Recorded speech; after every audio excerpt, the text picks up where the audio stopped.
সুন্দর গাছের নিচে দাঁড়িয়ে আছো তো। হ্যাঁ, তার উপর মশাও কামড়াচ্ছে। কি ব্যাপার?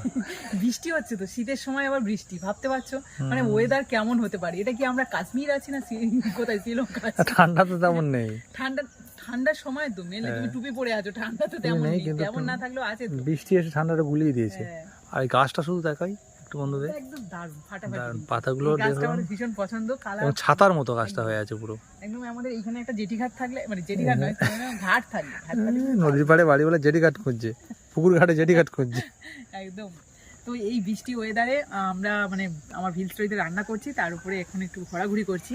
বাইরে একটুখানি বৃষ্টিটা থেমেছে, খুব বৃষ্টি হচ্ছিল তো বাইরে পুরো ভিজে অবস্থায়, এবং মানে কি বলবো, বৃষ্টি হলেও শীতের ওয়েদারে ঠান্ডাটা তেমন ভাবে নেই। আমি সেই জন্য চাদরও নিই, তাই তো। তবে একদম অন্যরকম লাগছে, মানে ভালো লাগছে না, বিচ্ছিরি বিচ্ছিরি ব্যাপার এটা।